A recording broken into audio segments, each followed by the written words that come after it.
కుమార్తె హిందూ ప్రియ వారి దేవుడి కుటుంబముగా చేసి ప్రేమించిన కుమారుడు. ఆ కుమారుడు పేరు యువద. ఈ పేరు మీకు అందరికీ కొత్తగా ఉండదేమో. యువద అంటే స్తుతి అని అర్థం అన్నమాట. స్తుతి అంటే దేవుని మెప్పుకోవట అని అర్థం. కాబట్టి పేర్లు చాలా అర్థవంతంగా ఉంటాయి అన్నమాట. ఆ వరకు దేవుడు వారికి ఇచ్చి ఒక సంవత్సరం ముగించుకొని మరొక సంవత్సరంలో ప్రవేశపెట్టబడే సందర్భముగా బర్త్డే స్తుతి కొడుకును ఏర్పాటు చేసుకున్నారు.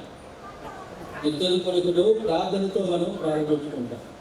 కలపరుచుకోనండి, ప్రార్థన చేస్తాం. మా ప్రయోగము తండ్రి, ప్రభువా మీ వందనాలు స్తోత్రాలు. కృపగలిగిన తండ్రి, మహోన్నతులకు మహాగణులకు పరిశుద్ధులకు నిత్యాన్ని వాచన దేవుడు ప్రభువా మిమ్మల్ని స్తుతిస్తూ ఉన్నారు. దయగలిగిన తండ్రి, ఆశ్చర్యకర్తవు, ఆలోచనకర్తవు, బలవంతులకు, నిత్యులకు తండ్రివి, సమాధానకర్త, అధిపతిగా మీరు మా కొన్నందులకై మీ వందనాలు స్తోత్రాలు తెచ్చుకుంటూ ఉన్నారు. జగత్తో పునాది వేయబడక మునిపే అనాథ కాలము సంకల్పములో క్రీస్తు యేసులో మానవులందరినీ మీ పండుగగా మీ ఆత్మపాటు కాలం కట్టి ముగిస్తూ ఉన్నారు. మీ దినములను కలిగిన తండ్రి, ఉన్నవాడైన మిమ్మల్ని దేవుడు మాకు దండకులు బట్టి స్తుతిస్తూ ఉన్నారు. పిదాపుడు శుభాన్ని బట్టి తన భార్య హిందూ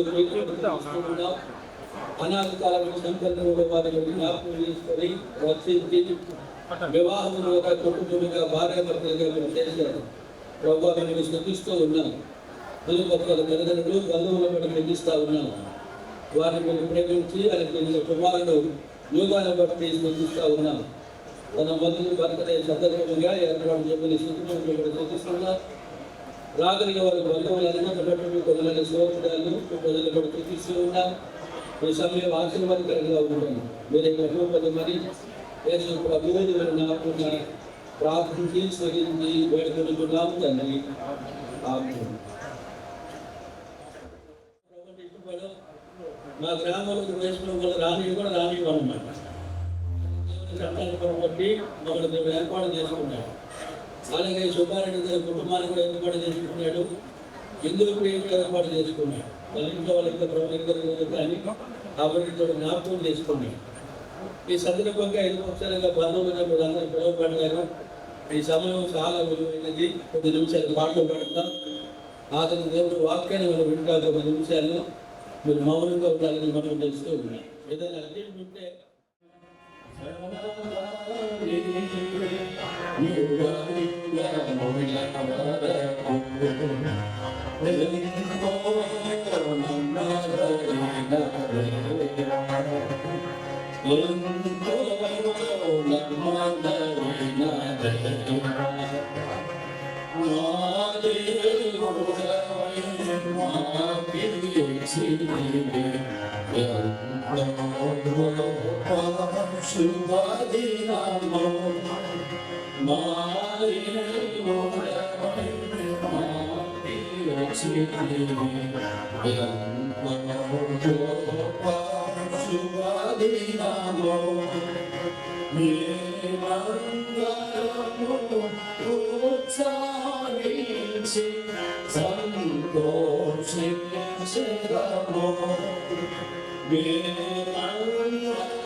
Namaste. చేయుదువు నీ వందనమే గొప్ప దేవుడా ఘన కార్యములు చేయుదువు నీ కృపయే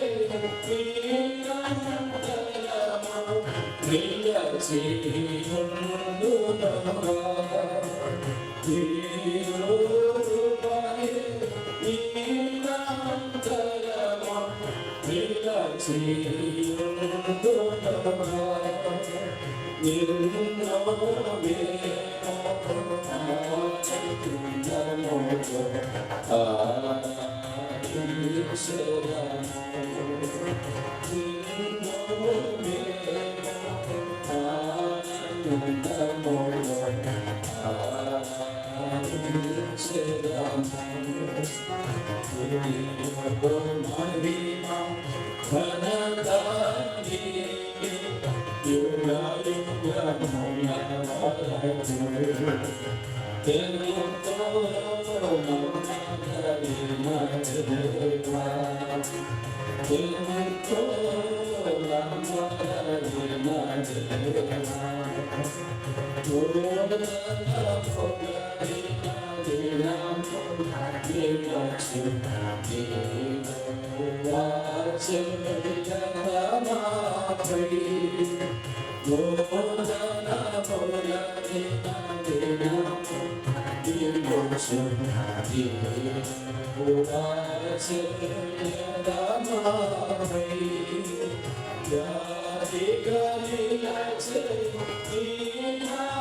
నిలచియుండునుగా నీ కృపయే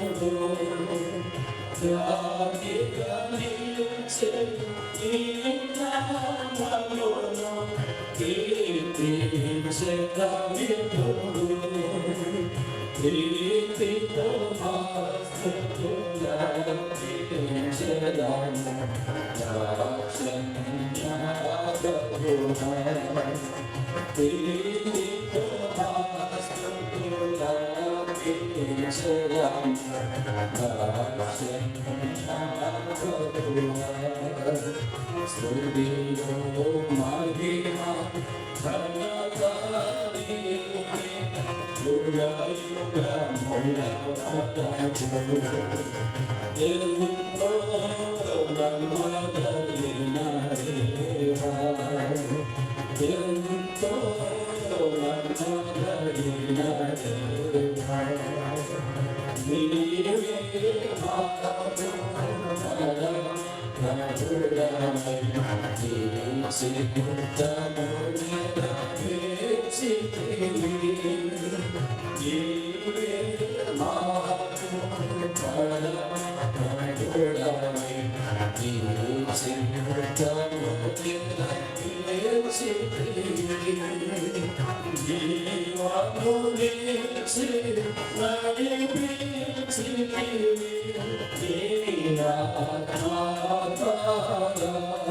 నిలచియుండునుగా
ప్రతి ఒక్కరికి యేసుక్రీస్తు ప్రభువారి నామములో వందనాలు తెలియజేస్తున్నాను.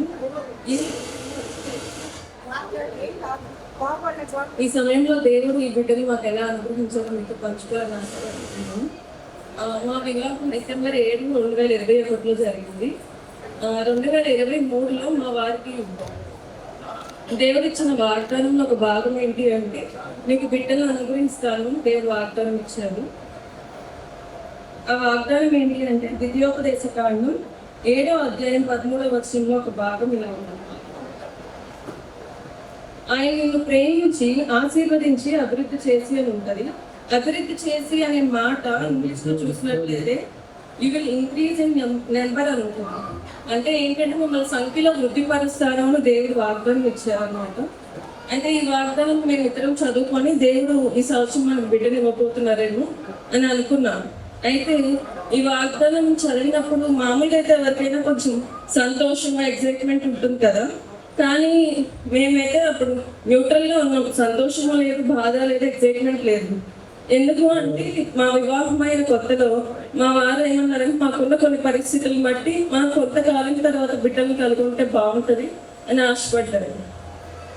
ఆ మాట వినగానే నాకెందుకు తెలియకుండా ఒక మాట అన్నాను. ఆయనతో ఏమన్నానంటే, ఏమో దేవుడు ఆ సమయానికి బిడ్డలు ఇవ్వరేమో, ఇప్పుడు కాదు అనుకుంటే ఇంక తర్వాత బిడ్డలు కలగరేమో అన్నారు అనమాట. అయితే ఇంక ఈ విషయంలో మా ఇద్దరికి ఏక హృదయం లేదు కనుక మనం ప్రార్థన చేసుకున్నాము. మరి ఏది ఫాలో అవ్వాలో తెలియదు కనుక మనం దేవుని నిర్ణయం కోసం, ఆయన చిత్తం కోసం ప్రార్థన చేసుకొని వాక్యంలో కనిపెడతాము అని చెప్పేసి అనుకున్నాం. ఇద్దరం ప్రార్థన చేసుకున్నాం. దేవుడి వాగ్దానం కోసం ఆయన వాక్యం తీసి చదువుకున్నాం. ఆ రోజు దినవారం వాగ్దానం ఉన్న భాగం తీసి మేము చదువుతూ ఉన్నాం అనమాట. యెషయా గ్రంథం 66వ అధ్యాయం 9వ వచనం 2వ భాగంలో ఇలా ఉంటుంది. పుట్టించువాడినైన నేను గర్భంలో మూసేదనా అని నీ దేవుడు అడుగుచున్నాడు అంటాడు. నేను ఆయన మాట ఏంటి, ఏమో దేవుడు తర్వాత నాకు పిల్లలు ఇవ్వరేమో, మీరు ఎందుకు అలా నిర్ణయం తీసుకుంటున్నారు అన్నా. దేవుడు సూటిగా నాతో మాట్లాడుతూ వచ్చారు. ఏమనంటే, పుట్టించువాడు నేను నీ దేవుడు కదా, నీ గర్భాన్ని నేను ఎందుకు మోస్తా అన్నట్లు దేవుడు నన్ను ప్రశ్నిస్తూ వచ్చారు. ఇంకా నాకు సూటిగా మాట్లాడినట్లు అనిపించి ఇంకా ఆ విషయమై నేను తనతో ఏకీభవించాను. ఓకే, కొంతకాలం తర్వాత మనం బిడ్డల గురించి ఆలోచిద్దాము అనుకుంటూ ఆ సమయానికి మేము వదిలేసాము. ఇదంతా జరిగింది ఎప్పుడంటే 2022 మొదట్లో జరిగింది. దేవుడు తనకి వాగ్దానం వచ్చింది 2023లో నూతన సంవత్సరం వాగ్దానం అన్నమాట. అయితే ఆ సంవత్సరం అంతా కూడా గడిచిపోతూ ఉంది. 2023 అక్టోబర్ నెల వరకు కూడా మేమైతే బిడ్డల గురించి ఎటువంటి ఆలోచన కలిగి లేము. అయితే దేవుడు మా అత్తయ్య గారు, నాన్నగారిని వాడుకున్నారు ఈ విషయంలో. మా తాతగారు, మా వారిగారు తాతయ్య గారు తను హెచ్చరిస్తూ వచ్చారు, మీకు వివాహం అయ్యి 2 సంవత్సరాలు అవ్వస్తుంది, మీరు ఎందుకు ఇంకా బిడ్డల గురించి ఆలోచన కలిగలేదు, ఇప్పుడే కాదు అని ఎందుకు అనుకుంటున్నారు అని తనతో మాట్లాడుతూ వచ్చారు. తాతగారు కొంచెం బాధపడుతూ అసంభవం వ్యక్తం చేశారు. మీకు వివాహం చేస్తే మేము ఎక్కడికైనా వెళ్తే ఎవరైనా పిల్లలు ఉన్నారు, మీ మనవుడు తను అడుగుతూ ఉన్నారు, మీరు ఎందుకు ఇలా ఆలోచిస్తున్నారు అన్నారు. ఇంకా దేవుడు అయితే వివాహం మొదట్లో ఇచ్చిన వాగ్దానం నాకు గుర్తుంది, ఎప్పుడు మనసులో ఉంటుంది. ఆయన గర్భం మూయిన కాదు, అడిగినప్పుడు దేవుడు బిడ్డలు ఇస్తా అన్నారు కదా, సరే ప్రార్థన చేసుకుంటే ఇస్తారు, తాతకైతే మాట ఇచ్చేద్దాము అని చెప్పేసి తాతగారితో ఇలా అన్నాం అనమాట. తాతయ్య వచ్చే సంవత్సరం మీ నాటకాల్లో దేవుడు బిడ్డలు ఇస్తారు, సరేనా మీరు బాధపడకండి నేను అప్పటికి మాట ఇచ్చేసి మేము ఊరి నుంచి తెనాలి వచ్చేసాం. వచ్చిన తర్వాత ఇద్దరం వ్యక్తిగతంగా కుటుంబంగా ప్రార్థన చేసుకుంటూ ఉన్నాం. ప్రభా మీరు నా గర్భం మోయినన్నారు కదా, మీరు నాకు బిడ్డను అనుభవిస్తా అన్నారు, ఇప్పుడు సమయం వచ్చింది, నేను అడుగుతున్నాను, రాత్రికి మాట ఇచ్చి వచ్చాను, మీరు ఇచ్చిన వాగ్దానం బట్టి నేను మాట ఇచ్చి వచ్చాను, నా గర్భాన్ని తెరవండి, నాకు బిడ్డను దయచేయండి అని ప్రార్థన చేస్తూ వచ్చాను. ఇదంతా జరిగింది ఎప్పుడంటే అక్టోబర్ 2023లో జరుగుతూ వచ్చింది. నేనేంటంటే దేవుడు వాగ్దానం ఇచ్చారు కదా, సంవత్సరం టైం పెట్టుకున్నా ఏదో సమయంలో నా గర్భాన్ని తెరుస్తారు కదా. దేవుడు అయితే నమ్మదగిన వాడిగా ఉన్నాడు. ఆయన ఇచ్చిన వాగ్దానానికి, ఆయన మాటకి ఆయన కట్టుబడి ఉన్నాడు. దేవుడు వెంటనే నవంబర్ 2023లోనే నా గర్భాన్ని తెరుస్తూ వచ్చారు. నేను కన్సీవ్ అయ్యాను మంత్లో. ఇంకా అప్పటి నుంచి కూడా దేవుడు ప్రెగ్నెన్సీ అంతట్లో కూడా నాకు సహాయం చేస్తూ వచ్చారనమాట. ఏదైతే ఆయన వివాహమైన మొదట్లో నాకు ఇచ్చిన వాగ్దానం కావచ్చు, కుటుంబంగా వ్యక్తిగతంగా మా వారికి 2023లో నూతన సంవత్సరం వాగ్దానం కావచ్చు, ఈ రెండు నెరవేరుస్తూ వచ్చారు. అందుని బట్టి దేవుని స్తుతించుకుంటున్నాము, ఎందుకంటే వాగ్దానం ఇచ్చి నెరవేర్చిన దేవుడుగా ఉన్నారు. అలానే ఇంకా ప్రెగ్నెన్సీ ట్రాన్స్ఫర్మేషన్ ముందు కూడా దేవుడు తన మాట ద్వారా నన్ను బలపరుస్తూ వచ్చారు. ఎందుకంటే బిడ్డలు కావాలి అనుకున్న తర్వాత కన్ఫర్మేషన్ అయ్యేంత వరకు కూడా ఎలా ఉంటుందంటే ఇప్పుడు కన్ఫర్మ్ అవుతుందో లేదో అని ఎంతో వెయిట్ చేస్తూ ఉంటాను కదా. ఆ సమయంలో కూడా దేవుడు నన్ను బలపరుస్తూ ధైర్యపరుస్తూ వచ్చారు. ఒక వాగ్దానం ఏంటి అంటే, నేను హాస్పిటల్కి టెస్ట్ కోసం వెళ్తున్నాను, అయితే ఆ రోజు నేను ఏ వార్త భాగం చదువుకున్నానో అది మళ్ళీ ఒకసారి చదువుకున్నాను అని కారులో వెళుతూ ఆ వార్తని ఓపెన్ చేసి చదువుతూ ఉన్నాను. అయితే ఈ మాట నన్ను ఆకర్షించింది. చదివిన భాగంలో లూకా సువార్త 2:10 భయపడకుడి, ఇదిగో ప్రజలందరికీ కలగబోవు మహా సంతోషకరమైన సువర్తమానం నేను మీకు తెలియజేయుచున్నాను అని మేము హాస్పిటల్ టెస్ట్ వెళ్ళినప్పుడు దేవుడిచ్చిన వాగ్దానం. సువర్తమానం అంటే గుడ్ న్యూస్ అనమాట ఇంగ్లీష్లో. దేవుడు ఏం చెప్తున్నారు అంటే మీకు గుడ్ న్యూస్ వింటుంటో చేస్తాను అని ఆ మాట తన వాక్యంలో మేము చదువుకుంటూ వచ్చామన్నమాట. అయితే మేము ఇద్దరం ఏమనుకున్నామంటే ఇప్పుడు హాస్పిటల్కి వెళ్తే వెంటనే కన్ఫర్మ్ అవుతుంది, దేవుడు చెప్పారు కదా అనుకున్నాం. అయితే ఆశ్చర్యంగా అక్కడికి వెళ్ళా కన్ఫర్మ్ అవ్వలేదు. ఏంటి వాళ్ళు నెగిటివ్ అన్నారు, 2 వారాల తర్వాత రమ్మన్నారు. మరి దేవుడు వాగ్దానం ఏమో నేను మీకు గుడ్ న్యూస్ ఇంప్లింపజేస్తాను, మీకు సంతోషకరమైన శుభత్వం ఇస్తాను అని చెప్పారు కదా, కానీ ఏంటి ఇలా వచ్చింది అనుకుంటే సరే నిరాశతోనే ఇంటికి వచ్చినాను. అయితే మళ్ళీ ఆ వాగ్దానం చూస్తే భయపడికుడి, ఇదిగో ప్రజలందరికీ కలగబో మహా సంతోషకరమైన శుభవర్తమానం నేను తెలియజేస్తాను. భయపడకుడి అనే మాట ఉంది. భయపడకుడి అని ఎప్పుడు చెప్తారు అంటే ఆ సంగతి జరిగినప్పుడు అయితే చెప్తారు. సో దేవుడు ఈ మాట చెప్తారు కాబట్టి 2 వారాల తర్వాత వాళ్ళు రమ్మన్నారు, కన్ఫర్మ్ అవుతుందేమో అనుకుంది. ఆ సమయంలోనే ఇంకా నేను దేవుడిని అడుగుతూ ఉన్నాను. ఆ 2 వారాలు వెయిటింగ్ పీరియడ్ కొంచెం కష్టంగా లేదు. ఆ టైంలో మళ్ళీ కన్ఫర్మేషన్ కోసం అడుగుతుంటే ఇంకో వాక్యం ఇచ్చారనమాట. ఆదికాండం 16:11 హాగర్ అనే ఆవిడకి బైబిల్లో దేవుడు ఈ వాగ్దానం ఇచ్చారు. సూటిగా దేవుడు నాతో ఈ వాక్యం ద్వారా నన్ను బలపరిచారు. ఇదిగో యెహోవా నీ మొర వినెను, నీవు గర్భవతిపై ఉన్నావు, నువ్వు కుమారుని పడ్డావు అని దేవుడు హాగర్ అనే ఆవిడ బైబిల్లో ఉంటుంది. ఆవిడకి వాగ్దానం చేస్తారు. ఈ వాగ్దానం నాకు కూడా ఇచ్చారు. నేనేమని అనుకున్నాను, ప్రభావ నేను ప్రెగ్నెంటా కాదా, నాకైతే ఈ వెయిటింగ్ పీరియడ్ చాలా కష్టంగా ఉంది, మీ వాక్యం కూడా నాకు కన్ఫర్మేషన్ ఇవ్వండి అంటే దేవుడు సూటిగా నాతో ఇదిగో నువ్వు గర్భవతిగా ఉన్నావు, కుమారుని కడతావా తన వాగ్దానం ద్వారా తెలియజేశారు. అలా కన్ఫర్మేషన్లో కూడా దేవుడు సహాయం చేస్తూ ఎక్కడ నిరాశ పడుతున్నా బలపరుస్తూ వచ్చారు.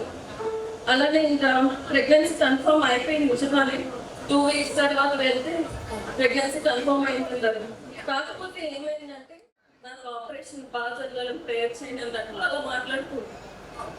ఏమన్నా మా దేవుడు ఆ టైంకి నీకు పెయిన్స్ ఇస్తారేమో, నీకు నార్మల్ డెలివరీ అవుతుందేమో, ఎవరికి తెలుసు, దేవుడు ఏదైనా చేయొచ్చు కదా అనుకో. సరేలే అంకుల్ మామూలుగా చెప్తున్నారు అనుకున్నా, నేను ఎలానే ప్రేయర్ చేసి వెళ్తానమ్మా అనుకున్నాను. సరే అనుకున్నాను, ఇంకా ప్రేయర్ చేయించుకున్నాను.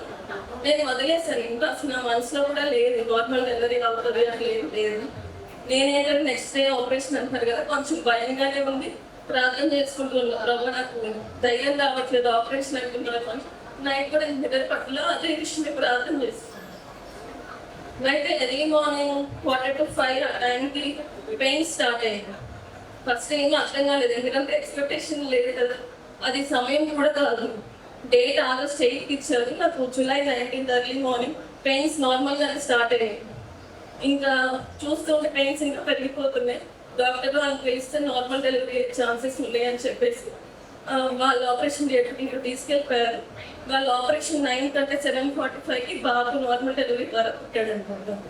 ఇది కూడా నిజంగా మా జీవితంలో ఒక మిరాకిల్ లాంటిది, ఎందుకంటే వాళ్ళ ఆపరేషన్ అన్నారు, అది సమయం కాదు. మేమేమో నార్మల్ డెలివరీ కోసం ప్రేయర్ చేసుకుంటూ ఉన్నాం. తన సేవకుడు మాట దేవుడు స్థిరపరుస్తూ వచ్చారు. ముందు రోజు నైట్ ఏదైతే ఆయన ఏమో దేవుడు కార్యం చేస్తాడేమో ఆ టైంకి పెయిన్స్ ఇస్తాడేమో అన్నాడు. అలానే ఆయన మాటని స్థిరపరుస్తూ దేవుడు నెక్స్ట్ డే నాకు మంచిగా నార్మల్ డెలివరీ అవ్వడానికి సహాయం చేస్తూ వచ్చారు. అయితే బాగా పుట్టాక కొంచెం కాంప్లికేషన్స్ ఉన్నాయి. 4-5 కాంప్లికేషన్స్ డాక్టర్ చెప్తూ వచ్చారు. వెంటనే బాక్స్లో పెట్టారు, NICUలో ఉంచారు. ఒక 7 days ఉంచిన తర్వాత దేవుడు మంచిగా బిడ్డని స్వస్థపరిచారు. మేము బాగా పుట్టక ముందే తన కోసం వాగ్దానం తీసుకున్నాం. ఆ ఇయర్ 2024లో యూదపత్రిక 2వ వచనంలో ఏముంటుందంటే, మీ కనికరము సమాధానము ప్రేమయు విస్తరించింది కాక. మామూలుగా డాక్టర్ చెప్పిన కాంప్లికేషన్స్ అన్నీ విని మా వారైతే చాలా బాధపడ్డారు. బేబీ పుట్టాడని సంతోషపడాలా, లేకపోతే డాక్టర్ పిలిచి చెప్పిన విషయాలు అన్నిటిని బట్టి బాధపడాలా అని ఆయన బాధపడుతున్నారు. నేను అప్పుడే డెలివరీ ఉన్నాను, నాకైతే ఏం చెప్పలేదు కానీ అంత పరిస్థితులన్నీ చూసి వాళ్ళు బాధపడుతున్నారు అనమాట. అయితే దేవుడు తను ఇచ్చిన వాగ్దానం ఏదైతే మీకు కనికరము సమాధానం ప్రేమ విస్తరించిన కాక అన్నారు, అలానే బిడ్డ దేవుడు కనికరం చూపిస్తూ కాంప్లికేషన్స్ అన్నీ కూడా వాటికి అవే కొన్ని అయితే వాటికి అవే హీల్ అయిపోయింది. ఇంకా బేబీకి ఇన్ఫెక్షన్ ఉండడం వల్ల NICUలో 7 days ఉంచారు. అది కూడా దేవుడు మంచిగా స్వస్థపరిచి మాకు ఆరోగ్యకరంగా దేవుడు బిడ్డను అప్పగిస్తూ వచ్చారు అనమాట. అది మొదలుకొని ఇప్పుడు బేబీకి 1 year అయ్యేంత వరకు కూడా ఎటువంటి మేజర్ ఇష్యూస్ ఏమీ లేవన్నమాట. మంచిగా ఆరోగ్యంగా ఉండటానికి బేబీకి దేవుడు సహాయం చేస్తూ వచ్చారు. అందుని బట్టి దేవుడు స్థుతించుకుంటున్నాం అనమాట.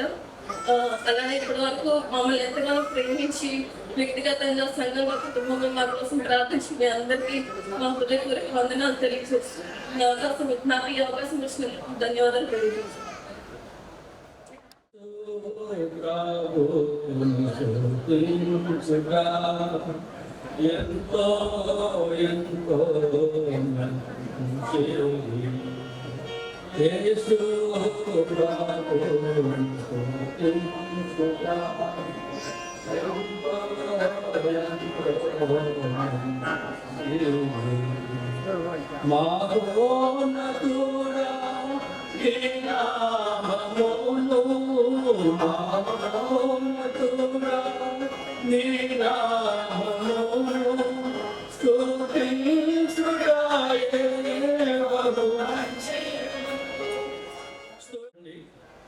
లేని వారు వినండి జాగ్రత్తగా.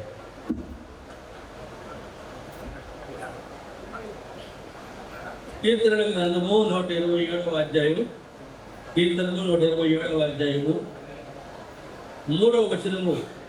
అమ్మా మీ మాటలు వినబడుతూ ఉన్నాయి, మీ మాటలు వినబడుతున్నాయమ్మా సహోదరులు గమనించండి. 3వ వచనం, కుమారుడు యెహోవాను గ్రహించు స్వాస్థ్యము గర్భఫలము ఆయన ఇచ్చు బహుమానమే. చిన్న ప్రార్థన చేసుకుంటా. ప్రణమాపరిలో తండ్రి ప్రభువా మీ పొందనాలు స్తోత్రాలు, శుభాన్ని బట్టి తుదిస్తా ఉన్నావు. హిందూ ప్రియుని బట్టి మీ పొందనాలు స్తోత్రాలు. ఇరుపక్షాల తండ్రులు బంధువులు బట్టి తుదిస్తా ఉన్నావు.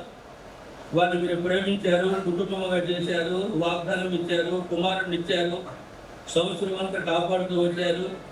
మీ మేలు జ్ఞాపకం చేసుకుంటూ మన బంధువులు కొరకు అందరిని పిలిచి మిమ్మల్ని సూచించిన కొరగా ఏర్పాటు చేసుకునే కోరికను బట్టి తుదిస్తూ ఉన్నాం. హిందూ ప్రేమ విషయంలో ప్రభావ మాకు జ్ఞాపకం చేస్తూ వచ్చారు. వారిద్దరిక అనుభవాలు, ప్రభావం వారికి ఇచ్చిన వాగ్దానములు ఎలాగో మీరు నెరవేర్చే దేవుడు కూడా ఉన్నారో వింటూ వచ్చారు. మీరు మాట్లాడే దేవుడు, దగ్గర తండ్రి, అద్భుతములు చేసేటువంటి దేవుడు, ఆశ్చర్యకరుడు మిమ్మల్ని స్తుతిస్తూ ఉన్నాం. 10 నిమిషాలు కూడబెట్టిన మా అందరి కొరకు కొంచెం మాట్లాడి గ్రహించండి. మీ మాటల్లో జీవం ఉన్నది. సామాన్యంగా మీ మాటలు గ్రహించడం కావాలి, జ్ఞానం బాగు దయచేయండి. మీరేం ఎక్కువ పొందమని యేసు ప్రభువుని నామమున ప్రార్థించి స్తుతించి వేడుకొనుచున్నాము తండ్రి, ఆమేన్. ఇది ప్రియ తన అనుభవంతో కూడిన మాటలు మాట్లాడు. ఎవరైనా చెప్పకుంటే వీడి కొంచెం నుంచి చెప్పలేదాము. దేవుడు ఏమి తనతో మాట్లాడుతూ ఉంచాడో, దేవుడు ఏదైతే వాడికి వాగ్దానం ఇచ్చాడో, దైవ సేవకుల ద్వారా కూడా ఎలాగో వారు మాటలు పొందారో, అది దేవుడు ఎలాగో నెరవేర్చాడో సంగతులు మనతో పంచుకుందన్నమాట. దేవుని వెనుకున్న విశ్వాసము తన మాటల్లో మనకు అర్థమవుతూ ఉంది. కాబట్టి మాటలను బట్టి మనకేం అర్థమవుతుంది దేవుని వాక్య ఆధారం అంటే, దేవుడు అంటాడు, యెహోవా అనే నాకు అసాధ్యమైనది ఏదైనా కలదా అంటాడు. దేవునికి అసాధ్యమైనది ఏది కూడా లేదు. మనుషులకు అసాధ్యమే కానీ అది దేవునికి సాధ్యమో అని కనబడతా ఉంది. ఆ దేవుని గురించిన గ్రహింపు మనం కలిగి ఉండడం ఎంతైనా మనకు అవసరం. అందుకే కొన్ని మాటలు నేను మీకు జ్ఞాపకం చేస్తా. ఈ భాగంలో మనం చూస్తూ వచ్చినప్పుడు 3వ వచనంలో 127వ అధ్యాయం కీర్తనలో కుమారుడు యెహోవా అనుగ్రహించు స్వాస్థ్యము అని, గర్భఫలము ఆయన ఇచ్చు బహుమానము అని దేవుని వాక్యంలో చూస్తామన్నారు. కాబట్టి గర్భఫలమన్నా, కుమారులన్నా, కుమార్తెలన్నా, పిల్లలు అనే మాట మనకు జ్ఞాపకం చేయబడుతుంది.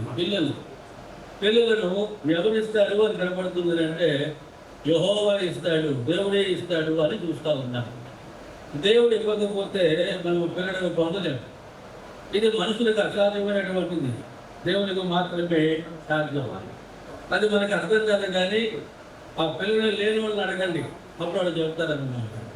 నాకు కుటుంబం తెలుసు, 2 ఉద్యోగస్తులే, వాళ్ళ డబ్బంతా కూడా పిల్లలు పుట్టేదాని కొరకు హాస్పిటల్ ఖర్చు పెట్టారు. ఎన్నో ప్రయత్నాలు చేస్తూ వచ్చారు. వచ్చింది గర్భం అంటే మళ్ళీ పట్టిందే. అట్లా సొమ్ములో చివరికి నిరాశ వదిలేసుకున్నారు. ఇక్కడ దేవుడు ఇస్తే ఉంటాడు, లేకపోతే లేదని గమనున్నారు. ఈనాటికి వారికి పిల్లలు లేదు. ఎందుకైనా లేదు అంటే దేవుడు ఇవ్వలేదు. కాబట్టి దేవుడు కూడా పొందలేదు. అందుకే మనం గమనిస్తూ వస్తే ముందు ఇక్కడ పట్టిన మాట, కుమారుడు యెహోవా అనుగ్రహించు స్వాస్థ్యం. యెహోవా అనేటువంటి మాట మనకు జ్ఞాపకం చేయబడుతుంది. యెహోవా అనేటువంటి మాట మనం గమనిస్తూ వస్తే, ఉదాహరణకు దైవ గ్రంథంలో ఒక మనుషుడు తాను గొర్రెలు కాచుకుంటూ ఉన్నాడంట. అరణ్యంలో గొర్రెలు కాచుకుంటూ ఉంటే తన ముందు ఉన్నట్టుగా ఉండి ఒక పొద మండుతూ ఉంది. నిర్గమకాండం 3వ అధ్యాయం. ఆ పొద మండుతూ ఉంది. పొద వైపు చూస్తూ ఉన్నాడు. ఎంతసేపు చూసినా పొద కాలిపోవడం లేదా. పొద మండుతూ ఉన్నప్పుడు పొద కాలిపోవాలి కదా. కాలిపోవడం వల్ల బాగా కలకల్లాడుతూ ఉంది పొద. మంటలు అయితే మంటలు వస్తూ ఉన్నాయి. అరే ఏంటి ఇంత మంటలు వస్తూ ఉన్నాయి, పొద కాలిపోవడం లేదు. దగ్గరికి పోయి చూస్తారు, అని సమీపిస్తూ ఉంటే స్వరం పడుతూ ఉంది. మోసే మోసే దగ్గరకు రాకము, నీకు నిలుచున్న స్థలం పరిశుద్ధ ప్రదేశము, నీ పాదవుడు నీ చెప్పులు విడుగు, నేను నీ పితృల దేవుడను అని చెప్పాడు. ఈ దేవుడు ఏ దేవుడు అంటే చెప్పండి, పితృల దేవుడు. పితృలు అంటే మన పూర్వీకులు ఉన్నారు, వాళ్ళ దేవుడు. ఈ దినాల్లో చాలా మంది ఏమంటారంటే, యేసు ప్రభు వెనకాక మొన్నొచ్చిన దేవుడే కదా అంటారు. నేను కూడా అలాగే అనేవాడిని. నా పేరు మాధవరెడ్డి, మా నాయన పేరు నాగరెడ్డి, మా అమ్మ పేరు రమణమ్మ, నా తర్వాత తమ్ముడు కోటిరెడ్డి, రెండవ తమ్ముడు శ్రీనివాస రెడ్డి, ఆ తర్వాత మా అమ్మ ప్రభు నమ్ముకు నాకు పుట్టాడు 4వ వాడు, ఆయన పేరు సభ్యుల రెడ్డి అనమాట. కాబట్టి మేము రెండుమే. అది అవుతా. అయితే కులం ఏమి గొప్ప కాదు. ఎవరు కులం వారికి గొప్ప. కులంలో ఎవరు కోరుకొని పుట్టుకోకుంటాం. యేసు ప్రభు కులానికి సంబంధించినటువంటి కాదు. యేసు ప్రభు లోకరక్షకుడు. మా గ్రామం వీరిని కొంచెం మా మాట్లాడకండి. గొడవపాడు దగ్గర, గొడవపాడు మామిడికాయలు బాగా ఫేమస్ అనమాట. మామిడికాయలే ఫేమస్ అయ్యింది. అక్కడ భీమవరం అనేటువంటి గ్రామం మాది. మా గ్రామానికి ప్రక్కనే పల్లె ఉండేది. వేసుకోవాళ్ళు జరుపుకుంటూ వచ్చేవాళ్ళు. ఎంత మాత్రం ఊళ్ళోకి రాణించేవాళ్ళని గ్రామం. ఒకసారి అలాగే ఎనగదికి పంపించాం. ఎనగదికి పంపిస్తున్నప్పుడు ఒక ఆయన అక్కడ మోకరించి ప్రార్థన చేస్తూ ఉన్నాడు. ఏమనంటే, ప్రభువా, ఈ గ్రామంలో నీకు ఎంత మాత్రం చోటు లేదయ్యా, ఒక్క కుటుంబాన్ని ఈ గ్రామంలో ఏర్పాటు చేసుకో అని ప్రార్థన చేసిపోయినాడు. ఇంకా ఏమేమో చేశాడు, ఏడుస్తూ ఉన్నాడు. మేమనుకున్నాం యవనస్తులుగా వద్దంటే పోవచ్చు కనుక వీళ్ళు బజార్లో మోకరించి నడుస్తారు ఎందుకని నవ్వుకుంటూ ఉన్నారు. ఆ నవ్వుకుంటూ ఉండే సమయంలో నా చివరి పడ్డ మాట ఏంటంటే, ఈ గ్రామంలో నీకు చోటు లేదు ప్రభుగా, ఒక్క కుటుంబాన్ని ఏర్పాటు చేసుకోనే మాట నా చెవులు పడింది. ఆ తర్వాత 2 సంవత్సరాలకు దేవుని సంకల్పమును బట్టి ఆ దైవజనుడు బజారులో చేసిన ప్రార్థనకు ఫలితముగా ఆ ఒక్క కుటుంబము మా కుటుంబాన్ని దేవుడు ఏర్పాటు చేసుకున్నాడు. ఆ కారణాన్ని బట్టి ఆ గ్రామంలో తలకిందలైపోయింది. మాకేదైతే సొంతంగా కనబడుతూ ఉందో దాన్ని దేవుని మందిరానికి ఏర్పాటు చేసి ప్రక్కన ఒక ఇల్లు కొనుక్కొని ఆ ఇంట్లోకి మేము పోయి మా సొంతం అనేది దేవుడికి ఇచ్చి అక్కడ మందిరం కట్టాను.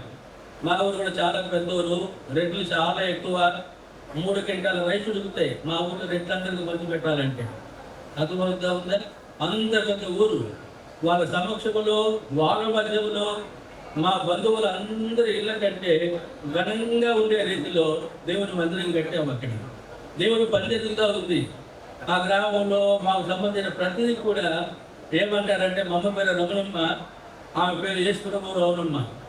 మా పిల్లలు యేసుప్రభు వాళ్ళ పిల్లలు, మా పొలాలు యేసుప్రభు వాళ్ళ పొలాలు, మా పశువులు యేసుప్రభు వాళ్ళ పశువులు, మా బజారు కూడా యేసుప్రభు వాళ్ళ బజారు.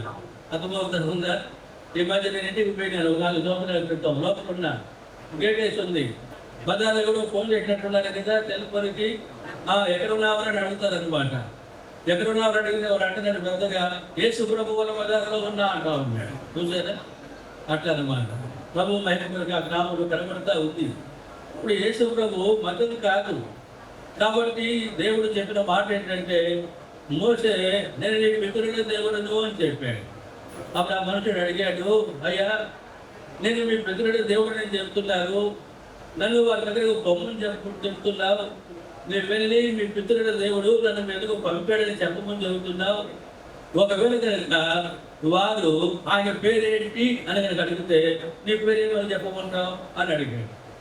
అప్పుడు 14వ వచనములో నిర్గమకాండం 3వ వచనములో ఆయన పేరు ఆ మనుషులకు చెప్పాడు. ఏం పేరు చదవని వచ్చారు తెచ్చిన వాళ్ళు? ఉన్నవాడను అనువాడనే ఉన్నానని ఆ మనుషుడితో ప్రభువు చెప్పడం చూస్తూ ఉన్నాడు. కాబట్టి ఎవరైతే భూమిని, ఆకాశములను, అందులో సమస్తమును, మానవులను సృజించిన వరకు కనబడుతున్నాడో ఆయనే యెహోవా అనే మాట మనకు జ్ఞాపకం చేయబడుతుంది.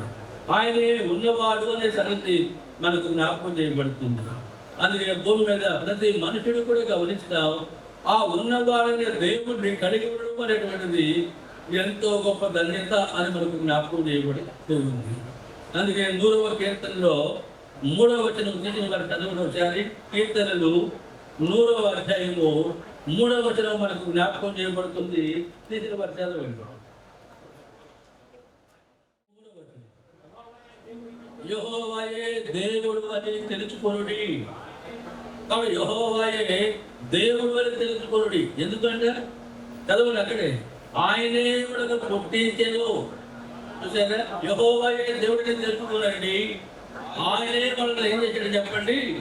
పుట్టించెను అనే మాట మనకు జ్ఞాపకం చేయబడుతుంది. కాబట్టి యెహోవా అంటే ఉన్నవాడైన దేవుడు. ఆ ఉన్నవాడైన దేవుడు మనల్ని ఏం చేశాడు అని అంటే పుట్టించాడు అనే మాట కనబడతా ఉన్నాడు. ఆ పుట్టించినటువంటి దేవుడిని మనం తెలుసుకోవడం అనేటువంటిది మనందరికీ ధర్మము అని మనకు జ్ఞాపకం చేయబడుతుంది. అర్థమవుతా ఉందా? కాబట్టి ఎందుకు ఆ పుట్టించిన దేవుడిని తెలుసుకోవాలి అని మనకు జ్ఞాపకం చేయబడుతుంది అంటే, దైవ గ్రంథంలో మీకు సులభంగా అర్థం అవడానికి చెబుతున్నాం. దేవుడు తన స్వరూపమందు తన పోలిక చొప్పున మనుషుని సృష్టించాడు. ఆ మనుషుని ఎలా సృష్టించాడు అని అంటే తన స్వరూపం తన పోలిక. తన స్వరూపం తన పోలిక ఎందుకని మనకు జ్ఞాపకం చేయబడుతుందంటే, యెషయా గ్రంథం 43వ అధ్యాయం 7వ వచనం అంటాడు కదా, నా మహిమ నిమిత్తం నేను సృష్టించాను అని చెప్పడం చూస్తారు. చూసారా?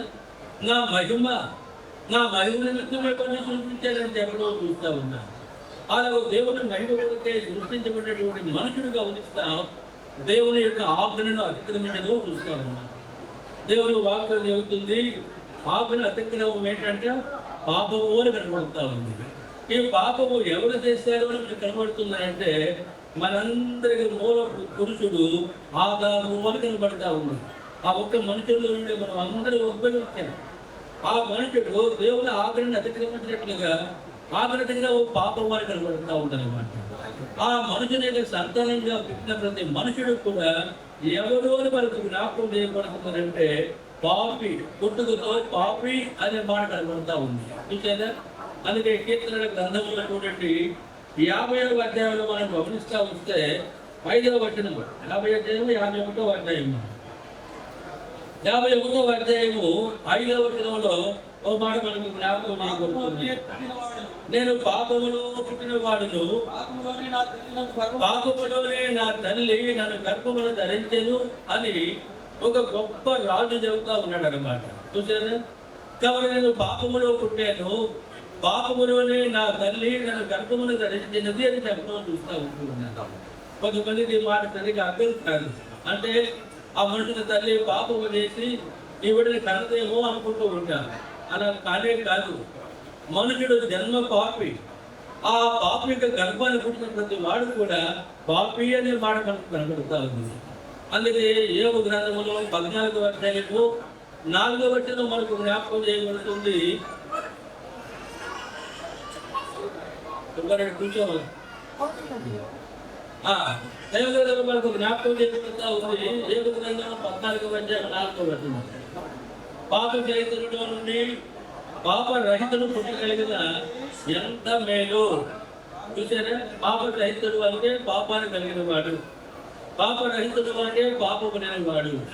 ఒక పాప మనుషుని గర్భమున పాపము లేని వాడు పుట్టగలిగితే ఎంత మేలు అని చూస్తూ ఉన్నా. అక్కడే జవాబు కనబడుతుంది. అలా ఎవడును పుట్టనీయుడు అనే మాట మనకు జ్ఞాపకం చేయబడుతుంది. అందుకే పుట్టడంతోనే ప్రతి మనిషి కూడా జన్మతో ఎవరు అని మనకు జ్ఞాపకం చేయబడుతుందంటే పాపి అనే సంగతి మనకు జ్ఞాపకం చేయబడుతూ ఉంది.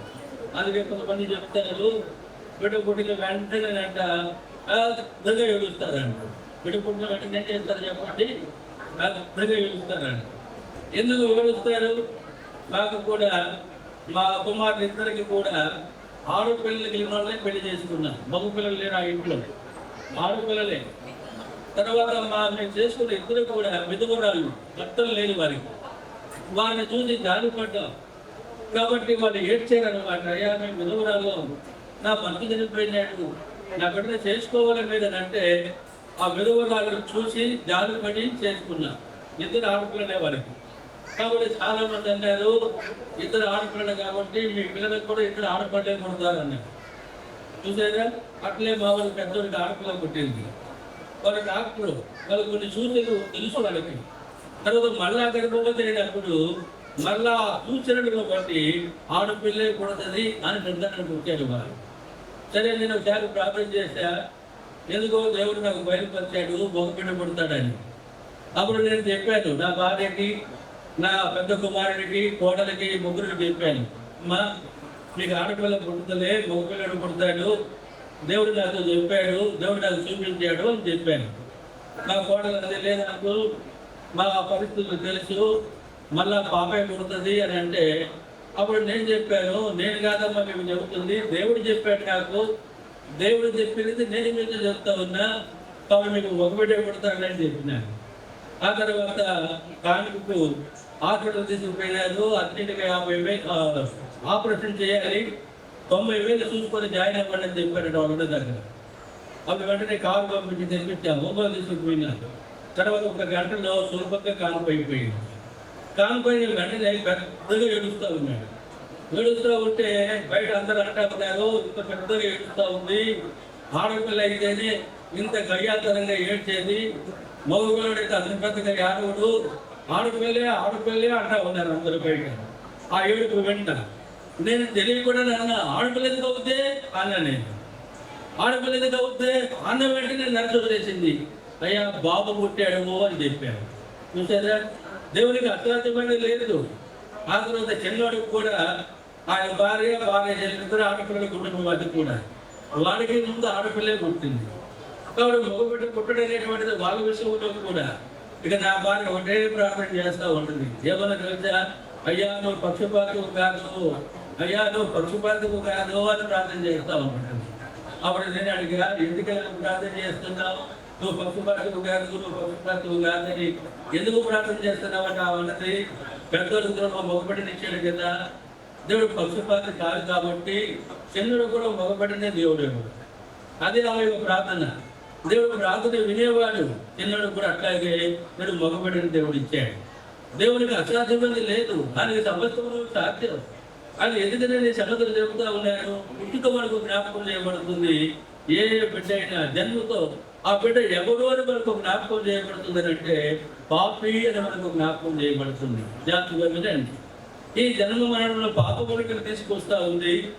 క్రియల ద్వారా, తలంపుల ద్వారా, ఆలోచనల ద్వారా, వయసును బట్టి ఆ లక్షణాలన్నీ ఆటోమేటిక్గా మనకు వస్తూ ఉంటే ఎవరు నేర్పించాలని అక్కడలే ఏ వయసులో చేయాల్సిన పాపం ఆ వయసులో మనుషులు చేసుకుంటూ పోవడం చూస్తాం. కారణం ఏంటంటే పాపం కనుక పాపములు చేసేవాడిగానే కనబడతా ఉంటాడు. ఈ పాపం ఊరికే పోవు. ఈ పాపం యొక్క ఫలితం కనబడుతూ ఉంది. ఆ ఫలితం ఏంటంటే రోమపత్రిక 6:23 అంటాడు, పాపము వలన వచ్చే జీతం ఏంటంట మరణము. చూసారా, పాపం వచ్చే జీతం మరణం. మరణము అంటే అర్థం ఏంటంటే చనిపోయినారా అంటావు మనం. అమ్మ పాపం అంటే చనిపోయినారని అంటాం, మరణం అంటే చనిపోయినాడు అంటాం. మరణం అనే మాట చనిపోయినాడు అని కాదు, అర్థమవుతుందా? ఆ మరణము అంటే అర్థం ఏంటంటే ఎడవాడు అని అర్థం. అందుకే మనం శరీరము, ప్రాణము, ఆత్మ 3 ఉన్నాయి. ఎప్పుడు ప్రాణం పోతా ఉందో చూడండి, శరీరానికి ఆత్మ దూరమయ్యేదిగా కనబడుతుంది. దాన్ని మరణము అంటాం అన్నమాట, ఎడబాటు.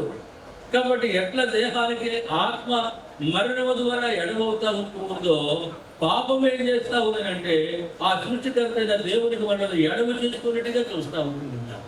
ఆ ఎడమే పాతాళము అని కనబడతా ఉంది. మన భాషలో చూస్తే యమగుండము అని చెప్తా ఉంటాం. అక్కడ అగ్ని ఆగదు, పురుగు సాగదు.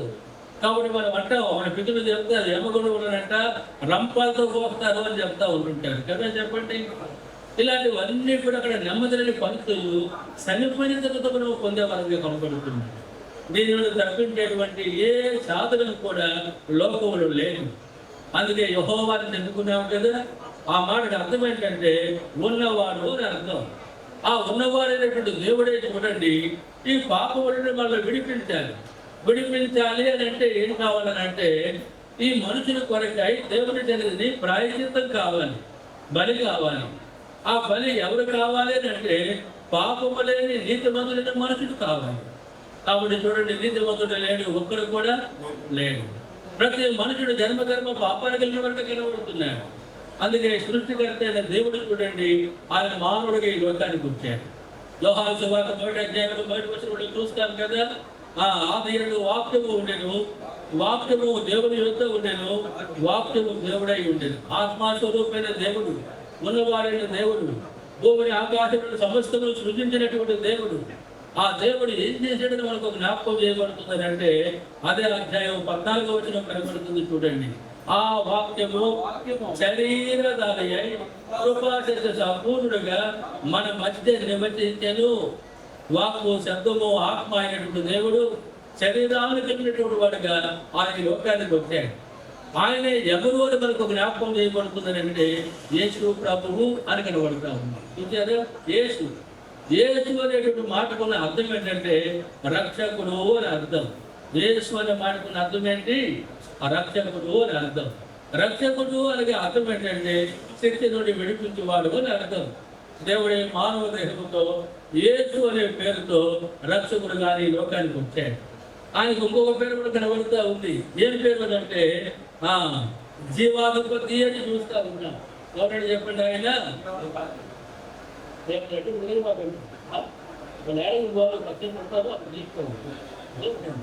వీడియో పెడతారు కదా. ఈ గుడి కంటే దీనిలో మిఠాయి చూస్తున్నాం ఇంతగా ఈ లోకం.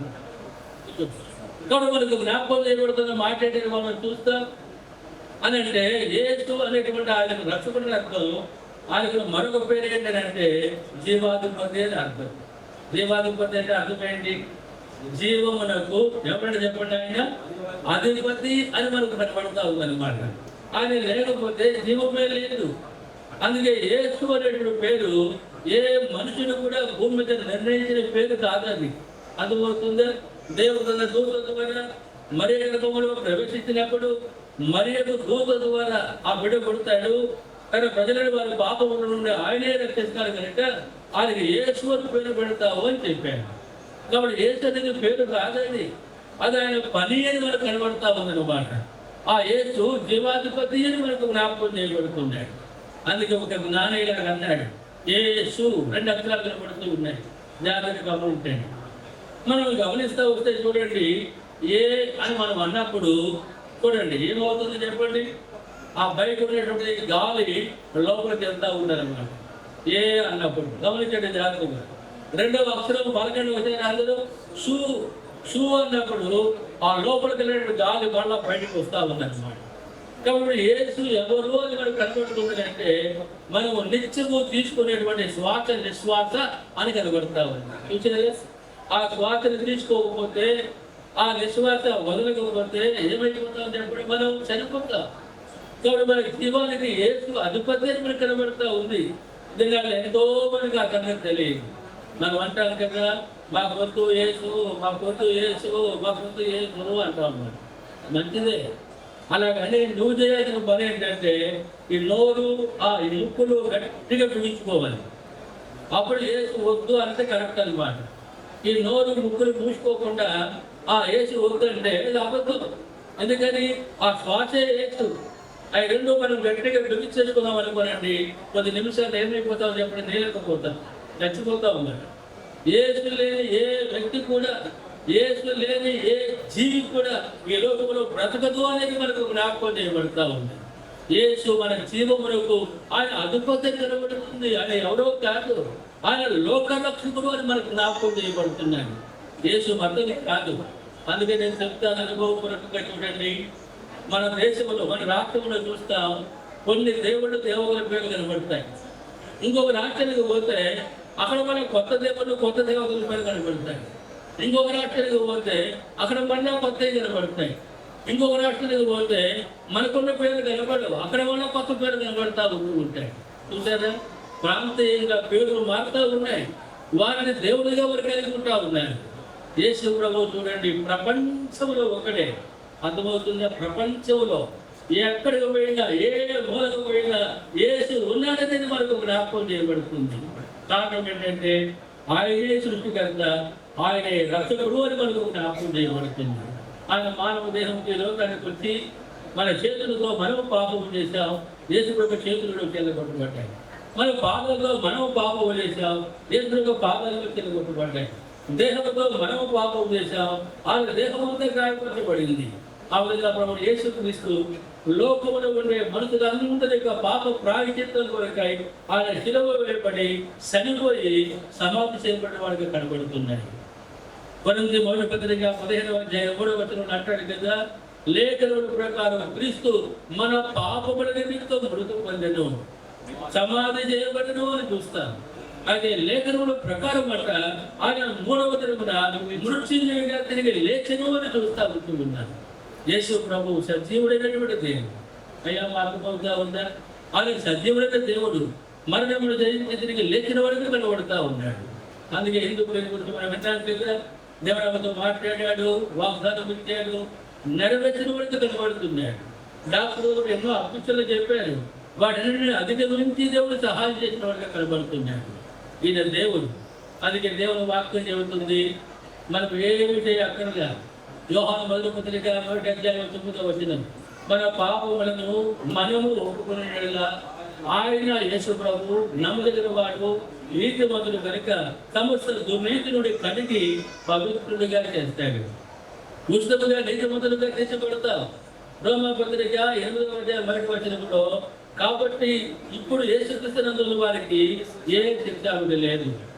యోహాను సువార్త 1వ అధ్యాయం 12వ వచనంలో, యేసు ప్రభువును ఎందరు అంగీకరిస్తారో, తన నామమునందు ఎందరు విశ్వాసం ఉంచుతారో వారందరూ కూడా దేవుని పిల్లలు అవుటకు దేవుడు ఏం చేస్తున్నాడు చెప్పండి, అధికారం ఇచ్చినట్టుగా చూస్తూ ఉన్నారు. చూసారా, అక్కడ యువదాన్ని చూస్తాం, సుబ్బారెడ్డికి అలాగే హిందూపుడికి ఇచ్చాడు దేవుడు, వారి బిడ్డగా ఉన్నట్టుగా చూస్తూ ఉన్నారు.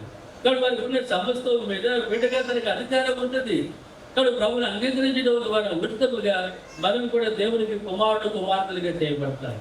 రోమా 8:17 చెబుతుంది కదా, మనము పిల్లలు అయితేనట ఏమవుతుందో చెప్పండి, వారసులం అవుతాం. అనగా ఎవరితో వారసులము అని అంటే దేవునితో వారసులము అనే సంగతి కనబడతా ఉన్నాం. అందుకే భూమి మీద చాలా మంది గమనిస్తాం, దేవుని దగ్గర అడుక్కునే వరకు కనబడతారు, అయితే పిల్లలుగా కనబడరు. అయితే పిల్లలుగా ఉండేటువంటి ధన్యత ఎంతో గొప్ప. కీర్తనలో 33:12 కనబడుతుంది కదా, యెహోవా తమకు దేవుడు కాగల జనులు ఎవరంట? ధన్యులు. చూసారా, ధన్యులు అంటే అర్థం ఏంటంటే ఆశీర్వాదాలన్నీ కూడా ధన్యతలో ఉన్నాయి. కాబట్టి ఎవరికైనా దేవుడిగా ఉంటారో వాళ్ళు ధన్యులు. రెండవ వాడు కనపడుతుంది, ఆనందకు స్వాస్థ్యముగా ఏర్పడుకున్న జనులు ధన్యులు. స్వాస్థ్యం అనే మాట మనకి ఏం చూపిస్తుందని అంటే పిల్లలు అని చూపిస్తా ఉంది. ఆ దేవుడికి ఎవరైతే పిల్లలుగా ఉంటూ ఉంటారో వారు ధన్యులు అనే మాట కనపడతా ఉంది. చూసారా, ఒక ప్రధానమంత్రికి బిడ్డగా ఉంటే తన స్థితితో ఒకసారి ఆలోచన చేయండి. అలాగే సృష్టికర్తగా దేవునికి కుమారుడుగా కుమార్తెగా ఉంటే వారి యొక్క ఆనందం చూడండి ఎలా కనపడుతుందో. ఇది మద్దతు కాదు, ఆ నిశ్చయం నిరీక్షణ. కాబట్టి ఆరంభ దినాల్లో మా అమ్మ నాయన ప్రభు నమ్ముకున్నారు. మొట్టమొదటిగా నేను అడిగిన మాట ఏంటంటే, అమ్మ ఎందుకు ఈ పని చేశారు? మేము ఎక్కడ తలెత్తుకొని బజారులో తిరగాలి చెప్పండి, ఎందుకు నేను పని చేశారని అడిగా. అంటే వాళ్ళు ప్రభువు నమ్ముకోవడం, బజారులో తలెత్తుకొని తిరగలేదంత నా మూసిగా ఫీల్ అయ్యేవాడు. ప్రేమగలిగిన దేవుడు నా మటుకు నేను ఈ మతం మా నాయనతో పోవాలి మా ఇంట్లో, అది నా తీర్మానం. ప్రేమగలిగిన నన్ను కూడా జ్ఞాపకం చేసుకున్నాడు. పరలోకాన్ని నరకాన్ని చూపించాడు, చాలా బయట కలిగింది. ఆ తర్వాత నా స్థితిని నాకు చూపించాడు, బయట కలిగింది. నా పాపాలను ప్రభుత్వం ఒప్పుకున్నా, ప్రభువు క్షమించాడు. ఆ తర్వాత స్పష్టమైన వరం, నువ్వు వెనుకునేప్పటికీ నేను ఏర్పరచుకున్నాను, నా సువార్త ప్రకటించు అని చెప్పాడు. ఇప్పుడు 38 సంవత్సరాలుగా ఈ సువార్తను ప్రకటిస్తూ ఉన్నాం. మతం కాదండి, ఇది నిత్య జీవం కలిగిన మార్గము అని మనకు జ్ఞాపకం చేయబడుతుంది. ఆ దినాలు అనుకున్నాం తలెత్తుకోలేని పని అని. ఈ దినాలు ఎంత అతిశయమో ప్రభుత్వం కలిగి ఉండడం అర్థమవుతా ఉందా? అజ్ఞానానికి జ్ఞానానికి ఉన్న భేదం కనబడుతూ ఉంది. ఈ దినాలు ఎంతో మంది అజ్ఞానం, ఇదో మతం అని. కాబట్టి మనం ఉన్నది మతం అంతే. ఆ మతంలో కొన్ని ఆచారాలు, కొన్ని సిద్ధాంతాలు, కొన్ని పద్ధతులు ఉన్నాయి. అదే మతం. యేసుప్రభువు మతం కాదండి, ఇది ఒక మంచి మార్గము కనబడుతుంది. మతంలో ఉంటే సరిపోతుంది, మార్గంలో నడుచుకునే వరంగా ఉండాలి. క్రైస్తవం అనేటువంటిది నీతిగా భక్తిగా నడుచుకునే కొరకాయ దేవుడు భూమి మీద స్థాపించినటువంటి నిత్య జీవపు మార్గము అని కనబడతా ఉంది. ఆ కుటుంబంలో ఉన్న బిడ్డలు ఆ మార్గంలోకి వచ్చారు, నన్ను కూడా ఆ మార్గంలోకి తీసుకొచ్చాడు. కాబట్టి అనేకులు ఆ మార్గంలో ఉన్నారు. కాబట్టి మిమ్మల్ని కూడా దేవుడు ప్రేమిస్తూ ఉన్నాడు. ఈ సందర్భంగా యెహోవా దేవుడిగా కలిగి ఉండడం ద్వారా, యేసు ప్రభువుని రక్షకుడిగా కలిగి ఉండడం ద్వారా పాప క్షమాపణ పొందుతాం, నీతి మందులుగా తీర్చబడతాం. ఈ లోకంలో ఉంటే దేవుని మహిమగా జీవిస్తాం. ఎప్పుడు లోకాన్ని ముగించిన నిత్య జీవాన్ని పరలోక రాజ్యాన్ని పొందుతాం. ఎంతో గొప్ప ఆనందం. ఆయనే ఈ దేవుడు. అర్థమవుతుంది కదా? సరే, ఈ సందర్భంలో ఆయన ఇతర తలంపులు మీ ముందుకు తెచ్చి నేను ముగించేస్తాను. ఇక్కడ మొట్టమొదటి తలంపుగా జ్ఞాపకం ఏమవుతుంది? పిల్లలు ఎవరు ఇవ్వాలి అని మనకు జ్ఞాపకం చేయబడుతుందంటే ఆ దేవుడే ఇవ్వాలి. ఆ దేవుడు ఇవ్వకుండా పిల్లలు ఎవరు ఏం చేయలేదు చెప్పండి, పొందలేదు. పాత నిబంధనలో బహుభార్యత్వం ఉంది. అంటే పురుషులు 2-3 స్త్రీలను పెళ్లి చేసుకుంటాడు పాత నిబంధనలో. కొత్త నిబంధనలో అయితే అది సెలవు, ఏకపత్ని పురుషులు, ఒకే భార్య ఉండాలి, ఒకే భర్త ఉండాలి. అదనమాట. ఆ దినాల్లో చూస్తే 2 అక్కల దేవుళ్ళు ఉన్నారు, రాహేలు లేయా. లేయాకేమో పిల్లలు ఉన్నారు, రాహేలుకేమో చెప్పండి పిల్లలు లేరు. చూసారా? ఈ పిల్లలు లేని కారణాన్ని బట్టి పిల్లలు కలిగిన వారిని చూసినప్పుడు ఏం వస్తామని చెప్పి అసూయ అంట. ఎందుకు చెప్పండి అసూయ? పాపం. చూడండి, నాకు లేదు కాబట్టి దానికి కూడా లేకుండా పోవాలి, దాని కూడా నాకు కూడా ఉండాలి. లేకపోతే ఏమో అసూయో. చూసారా? ఒక మంచి బంగారం చైన్ ఒక ఆమె వేసుకుంటే మెడలో ఇంకొక ఆమె కూడా కావాలి. అర్థమవుతా ఉంది, అసూయ అన్నమాట. కాబట్టి తనకి లేకపోతే పర్వాలేదు, తనకు ఉంటే తనకు ఉంటాయి. ఈ అసూయతో తన భర్త అంటా ఉంది, నాకు గర్భఫలమని ఇవ్వు, నువ్వు కనుక నాకు గర్భఫలం ఇవ్వకపోతే నేనేం చేస్తానని చెప్పండి, సత్యతను అని చెప్పడం చూస్తూ ఉన్నా. చూసారా? అప్పుడంట తన భర్త కోపం అంట తన భార్య మీద ఏమైంది చెప్పండి, రగులుకున్నట్టుగా చూస్తూ ఉన్నారు. చూసారా? ఇదినాలో కోపం రగులుకుంటే ఏం చేస్తావు సుబ్బారెడ్డి చెప్పండి, చేతులు శిశులు కొడతా ఉంటాం. అది కోపం రగులుకున్నప్పుడు చేసే పని. అయితే ఆ విధానంలో ఆయన కోపం రగులు పొంది తన శరీరంలో మాటలను బట్టి ఆ కోపంలో కూడా మర్మము జరుగుతున్నాడు తన భర్త. 30వ అధ్యాయం 2వ వచనం చదవండి. ఆదికాండం 30వ అధ్యాయం ఆదికాండం 2వ వచనం మనకు జ్ఞాపకం చేయబడుతూ ఉంది.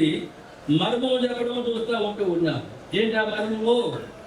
యాకోబు రాహేలు రెక్కలు కొనగా అతడు నేను మీకు గర్భఫలమును ఇయ్యకపోయినా దేవునికి ప్రతిగా ఉన్నానా అని చెప్పడం చూస్తా ఉన్నా. ఇచ్చిందా? గర్భఫలం ఇచ్చేది ఎవరు చెప్పడం? దేవుడు.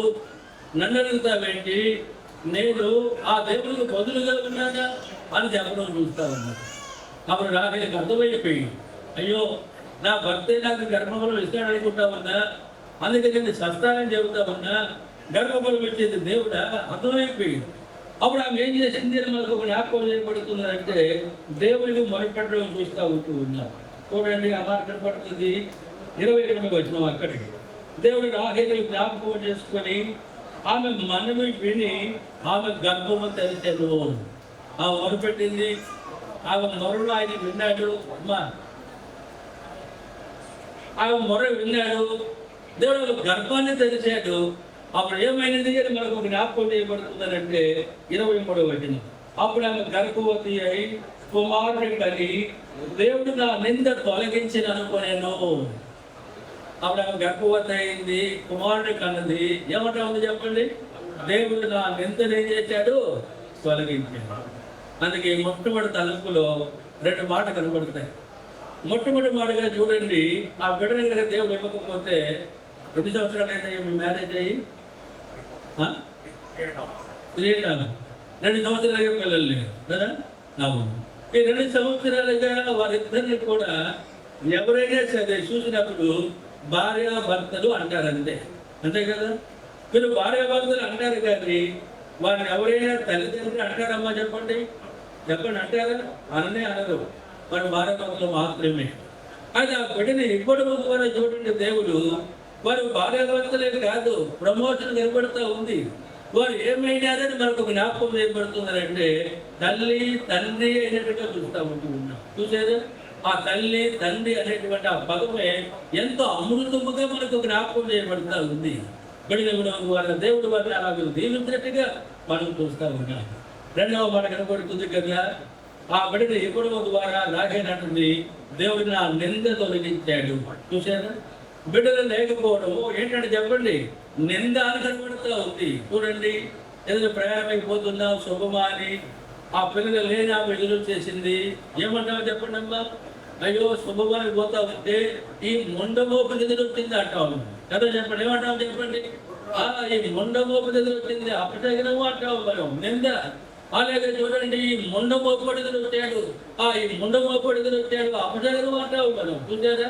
పిల్లలు లేకపోవడం అనేటువంటిది అది ఏంటి అని మనకు జ్ఞాపకం చేయబడుతుంది అంటే నిందాన్ని మనకు జ్ఞాపకం చేయబడుతుంది. రాకపోతా ఉంది కదా, ఆ నిందను తొలగించేటంట దేవుడు.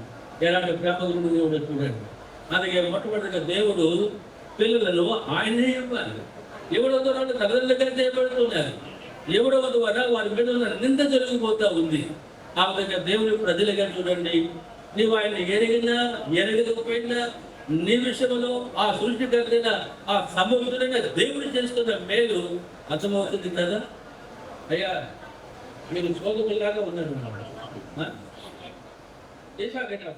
తర్వాత శుభ్రంగా చెప్పేవి నువ్వు చెప్తే మాట చూస్తూ ఉంటున్నా. దేవుడు ఆ విధముగా ప్రతి ఒక్కరి విషయంలో చేస్తున్న మేలు బిడ్డలు ఇవ్వడం ద్వారా మనకు జ్ఞాపకం చేయబడుతుంది. అది దేవుడు మాత్రమే చేయగలడు, ఇంకెవరికి సాధ్యం కాదు. నువ్వు ఎరిగినా ఎరగకపోయినా ఈ మేలు దేవుడు నీ కొరకై చేసిన వాడిగా ఉన్నాడనే సంగతి అర్థమవుతుంది కదా. మొట్టమొదటి మాటగా అది మొదటి మాట. 2వ మాట మనకి ఏం జ్ఞాపకం చేయబడుతుంది అని మనం చూస్తాము అని అంటే చూడండి, ఒక మాట 127వ కీర్తన 1వ వచనంలో, కీర్తనలు 127వ అధ్యాయం 1వ వచనం, యెహోవా ఇల్లు కట్టించిన ఎడల దాని కట్టువారి ప్రయాసం వ్యర్థమే, యెహోవా పట్టణమును కాపాడిన ఎడల దాని కావలు కాయవారు మేలుకొని ఉండుట వ్యర్థమే. 2వదిగా మనకు జ్ఞాపకం చేయబడుతుంది. మొట్టమొదటిగా దేవుడు ఆ బిడ్డను ఇచ్చాడు. 2వదిగా బిడ్డను దేవుడు ఏం చేసేవాడు చెప్పండి? కాపాడేవాడు అని పిలుస్తూ ఉన్నాం. మనం తెలుసు కదా, చాలా మంది చిన్న ఆచారాలు తెలుసు కాబట్టి చెబుతున్నాం. బిడ్డ పుట్టిన వెంటనే ఇంట్లో పెట్టేస్తాడు. బయటికి రాణిస్తారయ్యే వారిని రాలేదు. ఆ వాక్యం దగ్గర ఏం చేస్తారో తెలిస్తే నాణ్యడు ముళ్ళు తీసుకొచ్చి కడతారన్నమాట తర్వాత కదా, కడతారా లేదా మరి చెప్పండి. ఆ తర్వాత చూడండి కింద గడప దగ్గర ఏం చేస్తారు చూస్తే చీపుళ్ళు చాట్లు వేస్తారనమాట. అది ఒకటి చాట్లు కాదు, చీపుళ్ళు చెప్పులు వేస్తారు ఆ వాక్యం దగ్గర. ఎందుకో తెలుసా, చాలా మంది అంటారు బిడ్డ పుట్టిన తర్వాత అంట 7వ దినం వరకు అంట సంధి అనే దైవం వస్తుందంట. ఏ దైవం వస్తుంది చెప్పండి? సంధి అనే దైవం వచ్చేసి ఆ బిడ్డ ఎత్తుకొని పోతాడు. అందుకే ఆ ముళ్ళు పెడితే ఆ దైవ వచ్చే వరకు ముళ్ళు ఉన్నాయి, ఆ ముళ్ళని గుచ్చుకుంటే దగ్గర ముళ్ళు పెడతామంట. ఓ సంధి ఇదిగో వచ్చామంటే చీపురు ఉంది, చీపురు ఎదుగుతుంది అని చెప్తామంట. ఇదిగో సంధి వచ్చామంటే ఇదిగో చెప్పు ఉంది, చెప్పు దిగుతుంది అని గుర్తున్నాను. చూసారా, ఇవన్నీ ఆ బిడ్డని కాపాడడానికి, ఆ వచ్చే దైవాన్ని కాపాడుకోవడానికి మన పితృలు నేర్పించిన ఆచారాలుగా కనబడుతుంది. చూసారా, అవి కాపాడగలుగుతాయి అని చెప్పండి? అవి కాపాడలేవు. ఎవరు కాపాడాలని మనకు జ్ఞాపకం చేయబడుతున్నారంటే, ఏ దేవుడైతే పుట్టించాడో, ఏ దేవుడైతే బిడ్డనిచ్చాడో ఆ దేవుడు మాత్రమే ఆ బిడ్డను ఏం చేసేవాడిగా ఉండాలి చెప్పండి? కాపాడేవాడిగా ఉండాలనేది మనం చూస్తూ ఉన్నాం. ఆ బిడ్డని దేవుడు కాపాడలేదు అనుకోండి, మనం ఏం చేయలేమో చెప్పండి, దక్కించుకోలేము. చూసారా, కొంతమంది చెబుతారు, అయ్యా నాకు 8-10 బిడ్డలు పుట్టారయ్యా, 3వ రోజు, 5వ రోజు, 7వ రోజు, 9వ రోజు చనిపోయారయ్యా, ఇదిగో ఒకరే మిగిలినయ్యా అని చెబుతా ఉంటుంటారు. అర్థమవుతుందా? ఆ రోజులన్నీ కూడా బిడ్డ పుట్టిన తర్వాత చనిపోయే రోజులకి కనబడతా ఉంటున్నాయి. ఆయన దేవుని మహాప్రభు చూడండి, దేవుడు బిడ్డనివ్వడమే కాకుండా ఆయన కాపాడేవాడుగా కనబడుతుంది. చూసారా, ఒక చిన్న మాట మనకు జ్ఞాపకం చేయబడుతుంది. యెషయా గ్రంథము 27వ అధ్యాయము 3వ వచనం చదువు. యెషయా గ్రంథము 27వ అధ్యాయము 3వ వచనం మనకు జ్ఞాపకం చేయబడుతుంది. అక్కడి మాట జ్ఞాపకం చేయబడుతుంది. యెహోవాను నేను దాన్ని కాపు చేస్తున్నాను, ప్రతి నిమిషములు నేను దానికి నీరు పడుతున్నాను, ఎవరినూ దాని రాకున్నట్లు దివారాత్రులు దాన్ని కాపాడుతూ ఉన్నాను. చూసారా, ప్రతి నిమిషం దివారాత్రులు నేనేం చేస్తూ ఉన్నాను అని అంటాడంటే దేవుడు, కాపాడుతూ ఉన్నాను అని చెప్పడం చూస్తూ ఉంటున్నాను. చూసారా, మనం ఎన్నో పనులు కురుగుతాం, నిద్రపోతాం, అయితే మనల్ని కాపాడే దేవుని గురించి రాయబడింది. ఆయన కొనుగోడు నిద్రపోవడం అని కనబడతా ఉన్నాం. కాబట్టి రెండవది మా కొడుకు దేవుడు ఏం చేశాడంటే సంవత్సరం అంతా కూడా కాపాడినట్టుగా చూస్తూ ఉంటున్నాను. అందుకోతా ఉందా? కాబట్టి కాపుదలు ఇచ్చే దేవుడు, కాపాడే దేవుడు అనే సంగతి రెండవదిగా మనకు కనబడతా ఉంది. తిరిగి త్వరగా ముగించడానికి 3వదిగా చూడండి, ఒక మాట మనకు 3వదిగా కనబడతా ఉంటుంది. కీర్తనల గ్రంథము 65వ అధ్యాయము 11వ వచనం. కీర్తనల గ్రంథము 65వ అధ్యాయం 11వ వచనం.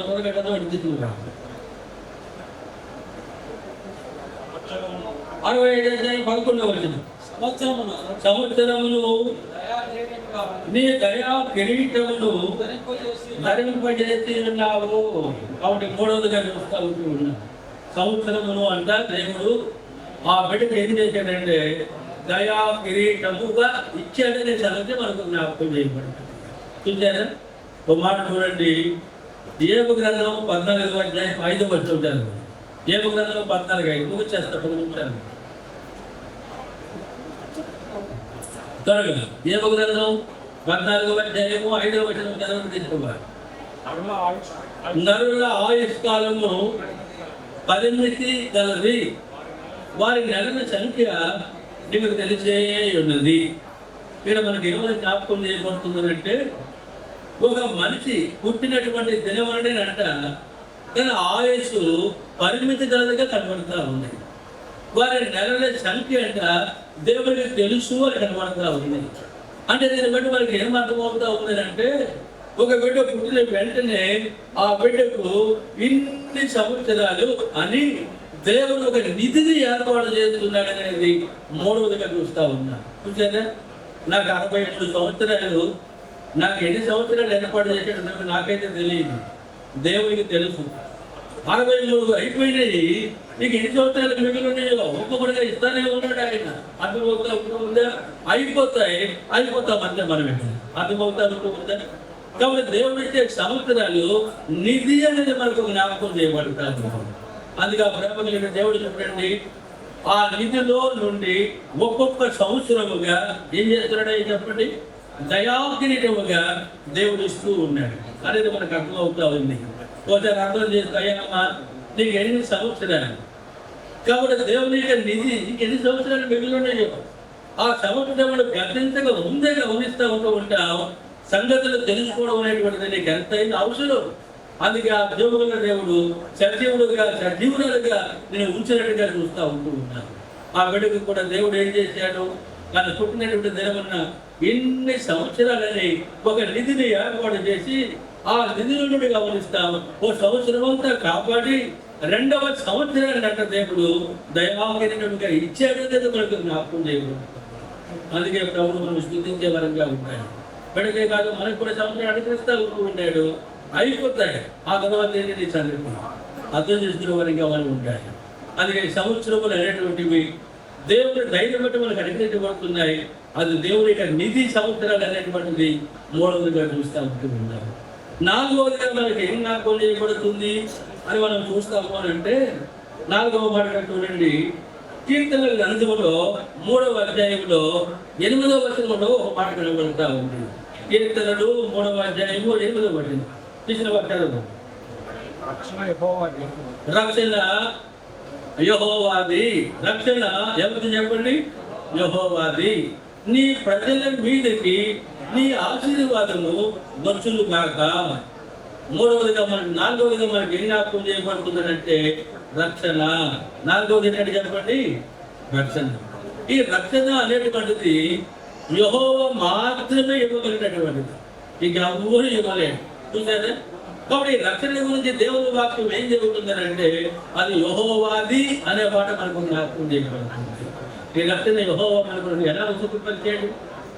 ఎబ్రీ పత్రిక 2వ అధ్యాయం 3వ వచనం అంటాడు, ఇంత గొప్ప రక్షణ మనం నిర్లక్ష్యం చేసిన శిక్షను ఎలాగో తప్పించుకోదుము అంటాడు.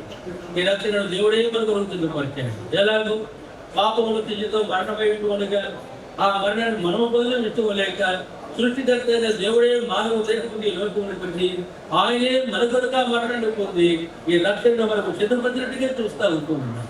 ఆ రక్షణలో ఏమున్నది అని మనకు జ్ఞాపకం చేయబడుతుందంటే నిత్య జీవము ఉన్నది అని చూస్తూ ఉంటున్నాం.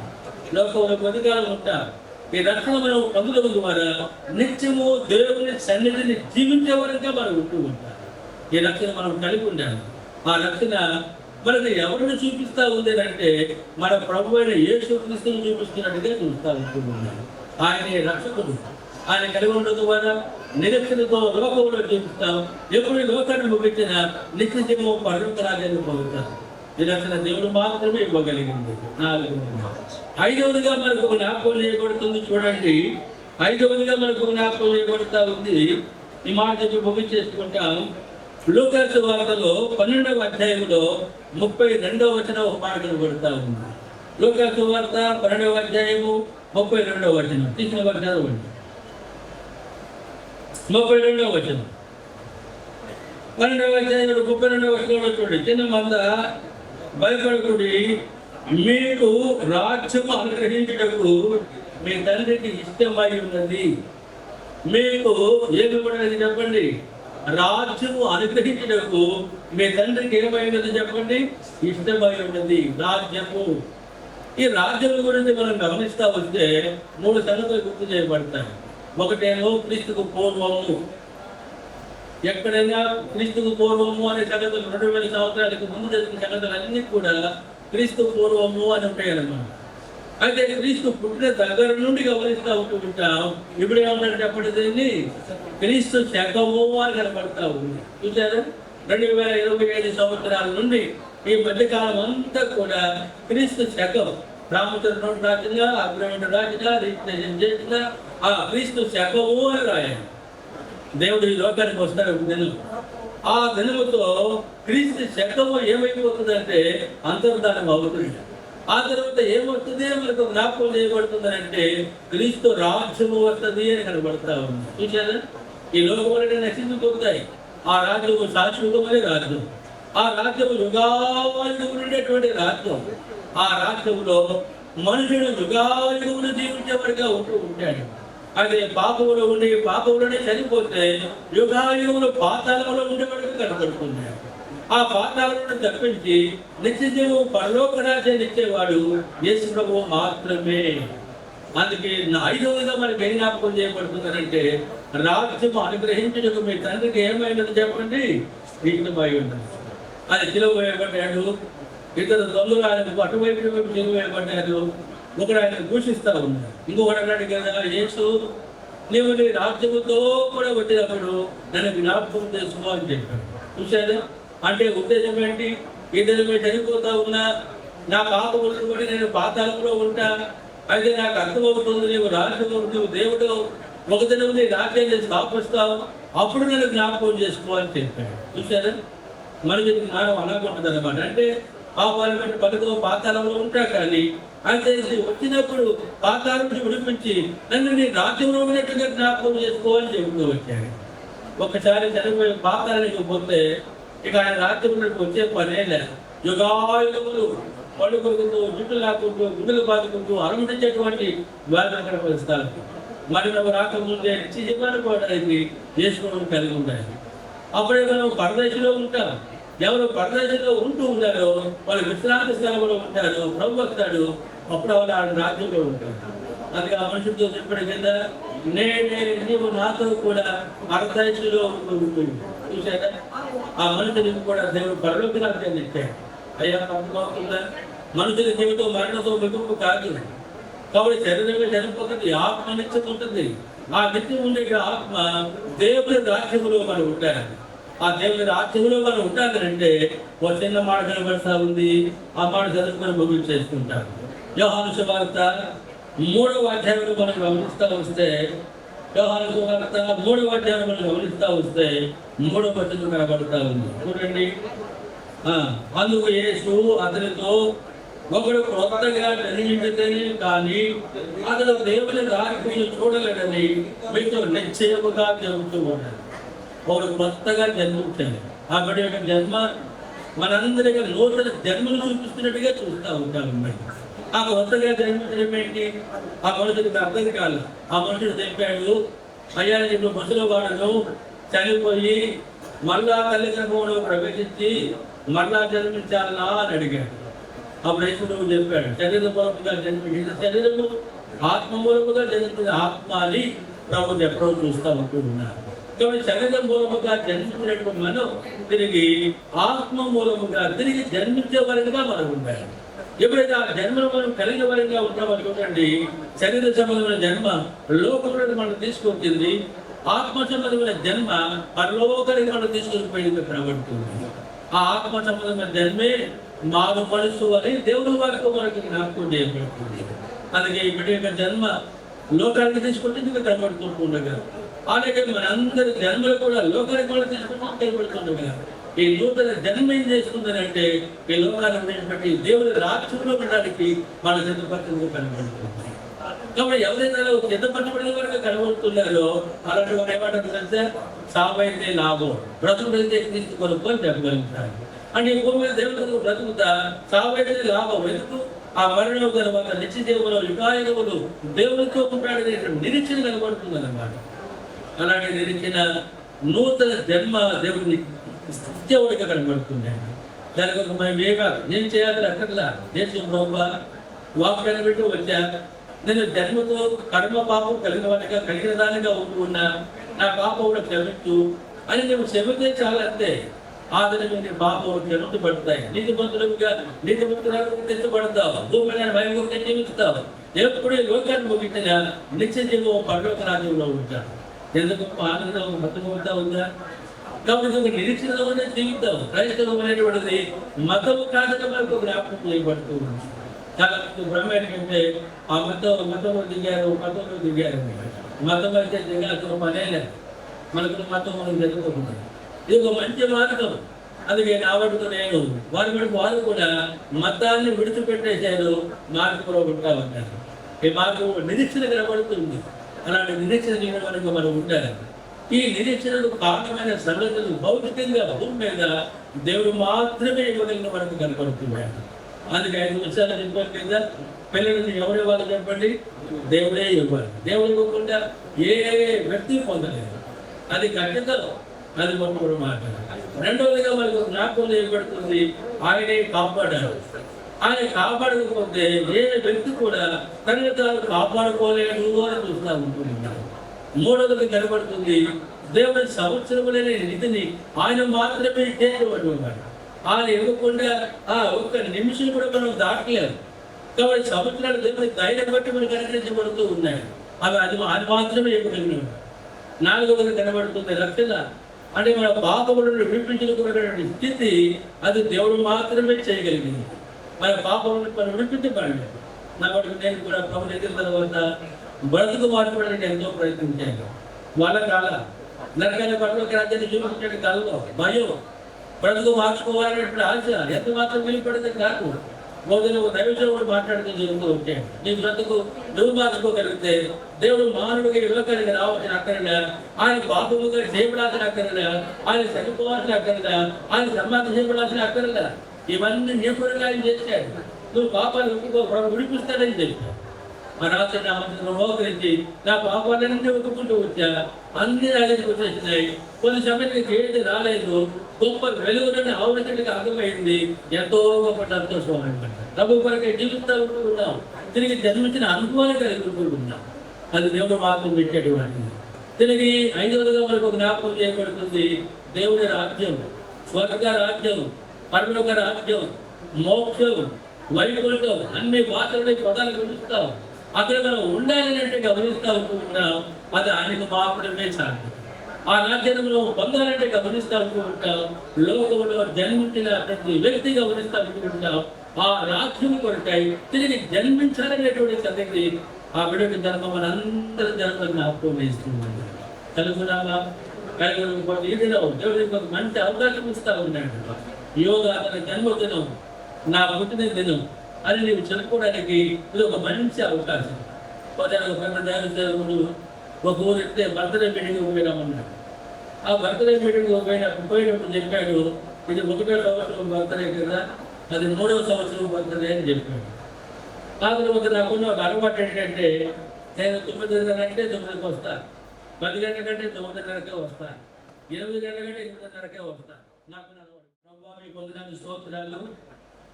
సుబ్బారెడ్డి బట్టి, హిందూ ప్రేమ బట్టి మీకు వందనాలు స్తోత్రాలు. మరి ఇరు పక్షాల తల్లిదండ్రులు, బంధువులు బట్టి చూపిస్తూ ఉన్నాం. వారిని మీ అనాథకాల సంకల్పంలో కుటుంబముగా వారిని మీరు చేశారు. దగ్గర తండ్రి, అందు మాత్రమే కాకుండా వాగ్దానం ఇచ్చి కుమారుని వారికి మీరు అనుగ్రహించినందుకే మీకు వందనాలు స్తోత్రాలు. ఈ కుమారుని మీరు మాత్రమే ఇచ్చేటువంటి దేవుడు.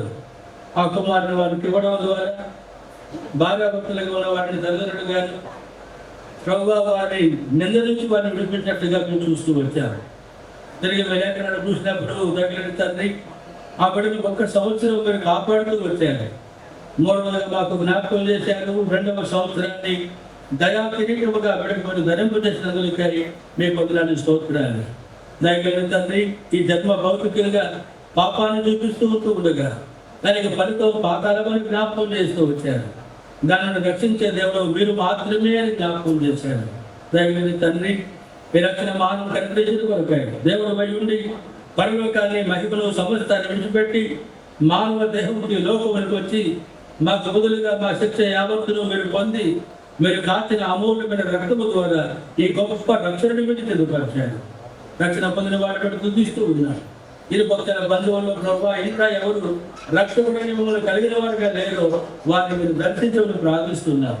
ఇది మతము కాదని, ఇది నిత్య జీవన మార్గమని గ్రహించినట్లుగా వారి మనోనేత్రాలను వెలిగించమని ప్రార్థిస్తూ ఉన్నాము. తద్వారా నగిలిన తండ్రి, యుగ యుగములుండే రాజ్యం, నిత్యమైన రాజ్యం, మహిమా రాజ్యమును మీరు అనుగ్రహించేటువంటి దేవుడు. ఆ రాజ్యంలో యుగాయుగములు ఉంటారు. లోకంలో కొద్ది కాలం, ఆ రాజ్యంలో మేము ఉండబో కాలం శాశ్వత కాలం. ఆ రాజ్యం గురించిన గ్రహింపు మీ ఆడుకోవడం వారికి అనుగ్రహించమని ప్రార్థిస్తూ ఉన్నాం.